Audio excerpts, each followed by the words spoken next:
Hello, അങ്ങനെ ഒരു Christmas ദിവസം എത്തി. ഞാനും എൻ്റെ ഫ്രണ്ടും കൂടി വെറുതെ ക്രിസ്മസ് ആയിട്ട് ദുബായ് മോളിൽ പോയിട്ട് എന്താണ് അവിടെ പരിപാടി എന്നൊക്കെ നോക്കാൻ വേണ്ടി പോയതാണ്. ക്രിസ്മസ് സ്പെഷ്യൽ പരിപാടികളൊക്കെ ഉണ്ടാവുമല്ലോ എന്ന് ചോദിച്ചു. പക്ഷേ കാര്യമായിട്ട് നമ്മൾ പോയ സമയത്തിൻ്റെ ആണോ എന്നറിയത്തില്ല, കാര്യമായിട്ട് അങ്ങനെയൊന്നും കണ്ടില്ല. ഞാൻ പ്രതീക്ഷിച്ച പോലെ ഒന്നും കണ്ടില്ല. പക്ഷേ കുറേ അലങ്കാരപ്പണികളൊക്കെ ഉണ്ടായിരുന്നു. നല്ല രസമാണ് അതൊക്കെ കാണാനായിട്ട്. അവിടെ വലിയ ക്രിസ്മസ് ട്രീ ഒക്കെ സെറ്റ് ചെയ്ത് വെച്ചിട്ടുണ്ടായിരുന്നു. നല്ല ഭംഗിയാണ് കാണാനായിട്ട്. അതെല്ലാം കണ്ടു. അവിടെയൊക്കെ കുറേ ചുറ്റിയടിച്ച് നടന്നു. ഒരുപാട് ആൾക്കാരുണ്ടായിരുന്നു.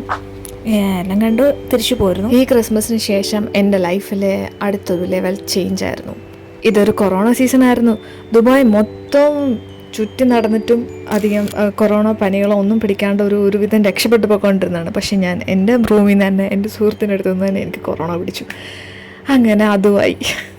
പിന്നെ ഒരു 14 ദിവസം അങ്ങനെ റൂമിൽ തന്നെ ഇരിക്കേണ്ടി വന്നു. നല്ല മഴയൊക്കെ ഉണ്ടായിരുന്നു. മഴയൊക്കെ കണ്ട് അങ്ങനെ വായി നോക്കി വെള്ളിക്കൊക്കെ നോക്കി അങ്ങനെ ഹോസ്പിറ്റലിൽ പോയിട്ട് ഹോസ്പിറ്റലിൽ നമുക്ക് നിൽക്കാൻ പറ്റില്ല. ഇതിൻ്റെ സെൻറ്റേഴ്സ് ഉണ്ട്, അവിടെ വിളിച്ച് ചോദിച്ചു. അവിടെയും ആൾക്കാർ ഫുള്ളാണ്. അപ്പോൾ നിങ്ങൾക്ക് കുഴപ്പമില്ല എനിക്ക് റൂമിൽ തന്നെ നിൽക്കാനാണ് നമ്മളോട് പറഞ്ഞത്. നമ്മളുടെ റൂമിൽ ഒരുപാട് ആൾക്കാരുള്ള ഒരു മിക്സ്ഡ് ആയിട്ടുള്ള റൂമായിരുന്നു. ഞങ്ങളുടെ ബങ്ക് ബെഡായിരുന്നു. ഞാൻ മുകളിലത്തെ ബെഡിലായിരുന്നു. അതുകൊണ്ട് അത്രയും കോണ്ടാക്റ്റ് താഴെയുള്ളവരുമായിട്ട് വരില്ല എന്നുള്ളൊരു ഇതിൽ അവരിങ്ങനെ ഇരുന്നു. പക്ഷേ എൻ്റെ ഫ്രണ്ടിനും ഉണ്ടായിരുന്നു. ഞങ്ങൾക്ക് 2 പേർക്കുണ്ടായിരുന്നു. പുള്ളിക്കാരി താഴത്തെ ബെഡിലും ആയിരുന്നു. സോ കുറച്ച് പേരൊക്കെ റൂമിൽ നിന്ന് മാറിപ്പോയി. കുറച്ച് പേര് റൂമിലുണ്ടായിരുന്നു. ഇന്ത്യൻ, പാകിസ്ഥാൻ, മൊറോക്കൻ അങ്ങനെ എല്ലാവരും മിക്സ്ഡ് ആയിട്ടുള്ളൊരു റൂമായിരുന്നു. ശരിക്കും പാകിസ്ഥാനിയെ ഞാൻ ആദ്യമായിട്ട് കാണുന്നതും പരിചയപ്പെടുന്നതും എൻ്റെ റൂമിൽ വെച്ചിട്ടാണ്. അവർക്ക് ഒരുപാട് നെഗറ്റീവ്സും ഉണ്ട്. പക്ഷേ ഏറ്റവും നല്ലൊരു പോസിറ്റീവ് സൈഡ് കണ്ടത് അപ്പോഴായിരുന്നു. അവർക്ക് യാതൊരു പേടിയില്ലാണ്ട് പുള്ളിക്കാരിക്ക് എൻ്റെ ഫ്രണ്ടിന് വയ്യാണ്ടിരുന്നപ്പം അവളെ ട്രീറ്റ് ചെയ്യുകയൊക്കെ ചെയ്തു. പിന്നെ ഫുഡെല്ലാം നമ്മൾ ഓർഡർ ചെയ്യുമ്പോൾ വെളിയിൽ വന്നിട്ട് ആരെങ്കിലും വാങ്ങിച്ച് ഗ്ലൗസ് ഇട്ട് വാങ്ങിക്കുക, കൊണ്ടുത്തരും. ഗ്ലൗസോട് കൂടി നമ്മൾ ബെഡിൽ എവിടെയെങ്കിലും വെക്കും. പിന്നെ പോന്നു, അവർ കൈയൊക്കെ വാഷ് ചെയ്യുന്നു.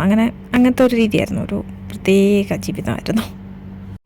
ഏറ്റവും കൂടുതൽ ടെൻഷൻ അടിച്ചത് തട്ടിപ്പോന്നുള്ള പേടിയൊന്നും ഉണ്ടായിരുന്നില്ല. പക്ഷേ നമ്മുടെ വിസ തീരായിരുന്നു. നമ്മുടെ അത്രയും ദിവസങ്ങളാണ് നഷ്ടപ്പെട്ടുകൊണ്ടിരുന്നത്. നമ്മുടെ വിസ റിന്യൂ ചെയ്യേണ്ട ടൈമാണ്. റിന്യൂ ചെയ്യണമെങ്കിൽ ഞാൻ പുറത്ത് പോകണം, ക്യാഷ് കൊടുക്കണം, അവിടെ ചെന്ന് ചെയ്യണം. ഇതൊന്നും പറ്റുന്നില്ല, അല്ലെങ്കിൽ എന്ത് ചെയ്യുമെന്ന് അറിയാത്തുള്ള ടെൻഷനായിരുന്നു.